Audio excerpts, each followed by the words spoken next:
സിനിമയിലൂടെയാണ് മഹാത്മാഗാന്ധിയെ ലോകമറിഞ്ഞതെന്ന നരേന്ദ്രമോദിയുടെ പരാമർശത്തിൽ രൂക്ഷ വിമർശനമാണ് ഉയരുന്നത്. എൻ്റയർ പൊളിറ്റിക്കൽ സയൻസ് പഠിച്ച ആൾക്കാണ് ഗാന്ധിയെ അറിയാൻ സിനിമ കാണേണ്ടി വരുന്നതെന്ന് മോദിയെ പരിഹസിച്ച് രാഹുൽ ഗാന്ധി രംഗത്ത് വന്നു.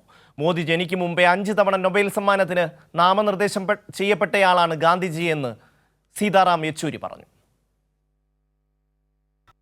1982 റിച്ചാർഡ് അറ്റൻബറോ ഗാന്ധി എന്ന സിനിമ പുറത്തിറക്കുന്നതുവരെ മഹാത്മാഗാന്ധിയെക്കുറിച്ച് ലോകത്തിന് അധികമൊന്നും അറിയില്ലായിരുന്നുവെന്ന മോദിയുടെ പരാമർശത്തിൽ രൂക്ഷ വിമർശനമാണ് ഉയരുന്നത്.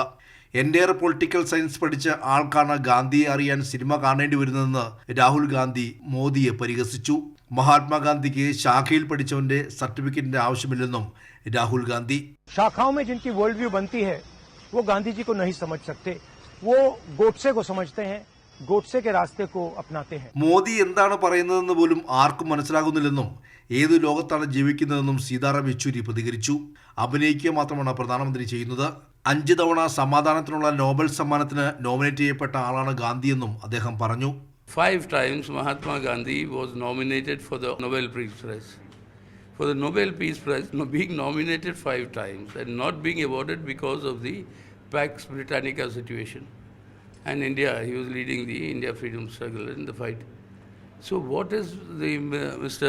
Modi talking about? Nobody knows, because it's all acting. That is what the Prime Minister is doing, and so therefore, he's, I don't know which world or which surreal world he's living in. ഗാന്ധിജിയുടെ ആത്മകഥ വായിക്കാൻ മോദി തയ്യാറാണെന്നും ഇങ്ങനെയൊരാൾ പ്രധാനമന്ത്രിയായിരിക്കുന്നത് അപമാനകരമാണെന്നും കോൺഗ്രസ് അധ്യക്ഷൻ മല്ലികാർജ്ജുൻ ഖാർഗെ പ്രതികരിച്ചു. മഹാത്മാഗാന്ധിയുടെ പൈതൃകം നശിപ്പിക്കാനാണ് മോദിയുടെ ശ്രമമെന്ന് കോൺഗ്രസ് നേതാവ് ജയറാം രമേശും എക്സിൽ കുറിച്ചു. കൈരളി ന്യൂസ്, ദില്ലി.